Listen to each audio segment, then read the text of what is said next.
Les gens d'aujourd'hui racontent que les LGBT sont une mode, un effet du XXIe siècle mis en avant par les réseaux sociaux. Cependant, même au XXe siècle, au sein d'une communauté de crayons vivant de la trousse d'une mangaka, on retrouvait déjà des crayons n'aimant écrire, et bien d'autres.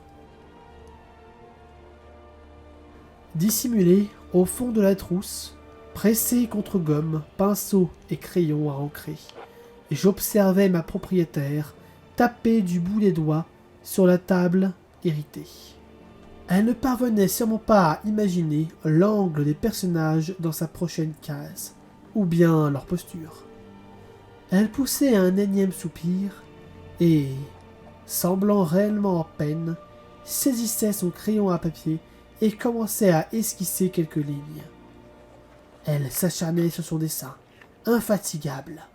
Une fois la base finie, elle relevait 2 yeux bleus inquisiteurs dans notre direction et enfouissait sa main dans notre cachette. Après avoir vérifié la taille de ma mine, elle m'approchait de sa feuille.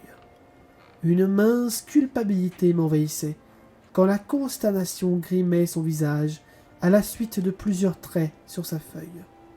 Aucune encre n'était sortie de ma mine. Pourtant, il me restait toute une cartouche. La surprise disparaissait alors de son visage, et elle me posait simplement à l'écart des autres. « Ne t'en fais pas, je ne vais pas te jeter », plaisanta-t-elle pour elle-même. Elle attrapait un autre crayon, et cette fois-ci, réussissait à ancrer son dessin. Je ne pouvais le voir, mais je le sentais. Les autres crayons me jugeaient. Seulement, j'espérais que ce n'était pas également le cas de la jeune mangaka. Ma propriétaire, après de longues heures de dessin, rangeait tout son matériel et je retournais à la trousse.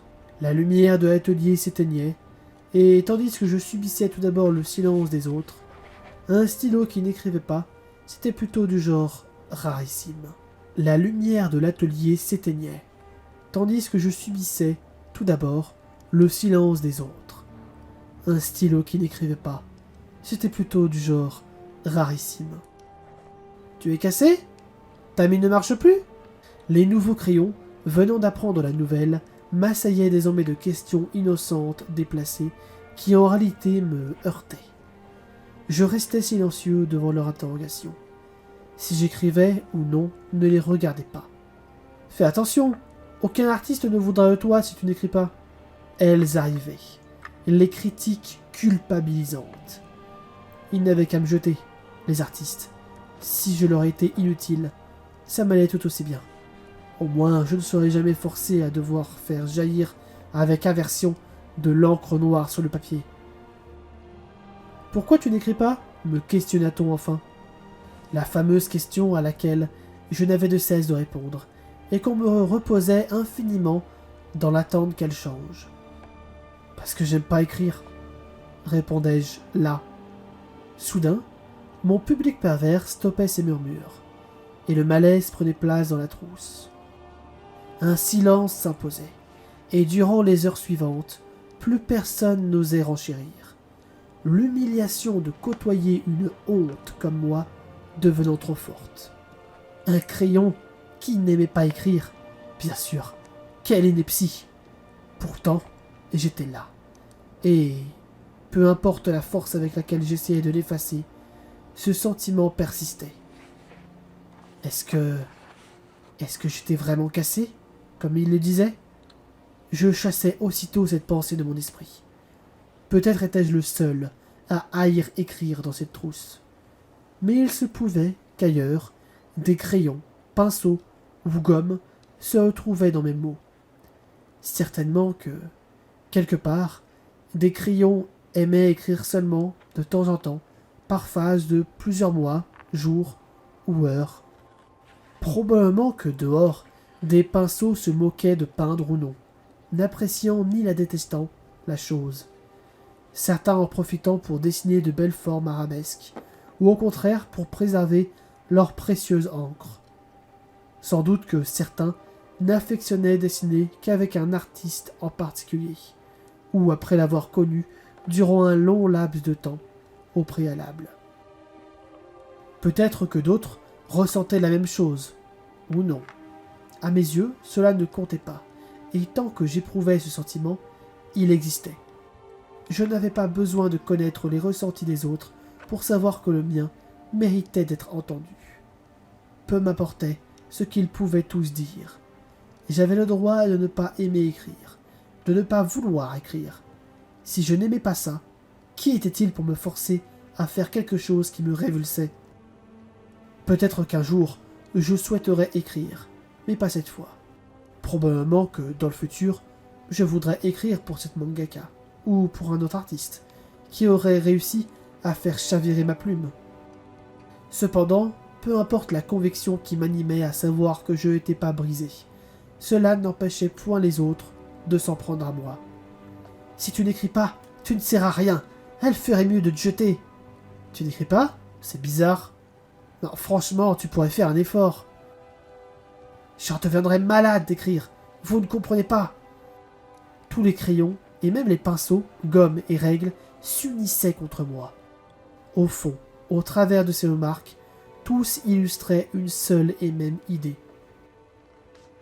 Tu pourrais te forcer, au moins pour lui faire plaisir. Pour eux, je représentais tout ce qui était mal pour un crayon. Refuser d'exécuter la prétendue seule mission pour laquelle nous existions relevait de la traîtrise. J'avais l'habitude de me faire lyncher sur ce sujet, bien sûr, mais aujourd'hui, leur réflexion me touchait plus durement. Ce jour faisait partie de ceux rares, mais tout de même présents de façon trop importante à mon goût, où je ne parvenais plus à ignorer leurs remarques et leurs critiques. Parfois, l'envie de me laisser aller, d'ignorer ce que je ressentais pour tous les satisfaire, malgré ma répulsion pour la chose, m'empoignait avec virulence. De juste oublier qui j'étais, et de les laisser faire de moi ce qu'ils voudraient que je sois. Tandis que je ressassais mes sombres pensées, la jeune mangaka poussa la porte de son atelier et pressa l'interrupteur, tout en fredonnant un air populaire que nous avions déjà entendu de sa bouche. Elle posa sa pochette et en sortait délicatement ses plans. Elle s'installait et commençait à sortir le matériel dont elle avait besoin. Étonnamment, elle me posait aux côtés des autres. Probablement pour me jeter ensuite, pensai-je amer. Elle devait être de bonne humeur, car elle commençait à nous raconter sa petite vie. Pas sûr comment réagir au début. Je dois vous avouer que je voyais bien que quelque chose n'allait pas, mais je ne l'écoutais qu'à demi-mot, restant prisonnier de ma propre peine. Elle s'arrêtait rapidement, puis se mettait au travail. Alors ça y est, c'était la fin pour moi.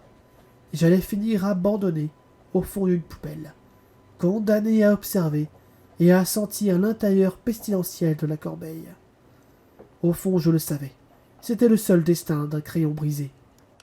Soudain, avant que je n'aie pu me perdre dans une tumulte de pensées encore plus moroses, une main me saisissait. Ma propriétaire m'enroulait alors entre ses mèches blondes, toute souriante, tandis qu'elle expliquait aux autres crayons médusés restés sur le bois de la table. C'est quelque chose que mon copain m'a appris hier. Elle se stoppait, interdite, et semblait chercher ses mots pendant la dizaine de secondes silencieuses qui suivirent. Non. Mon partenaire? Bon, je m'en sors pas très bien, mais l'idée est là, mes petits crayons. Elle reprenait, satisfaite de ne pas s'être trompée cette fois-ci. Je disais, il m'a appris à attacher mes cheveux avec un stylo. Donc, comme tu n'écris pas, tu vas me servir à ça maintenant. D'accord, petit crayon? Si j'avais eu une tête comme elle, j'aurais instantanément opiné. Je profitais de ma nouvelle place jusqu'à la fin de la journée. Puis, satisfaite du travail que j'avais effectué à la perfection, c'était ces mots, j'étais retourné illico dans la trousse. Plus aucun crayon n'avait osé se moquer de moi depuis. Avoir l'honneur de ne serait-ce toucher notre propriétaire était une position de prestige.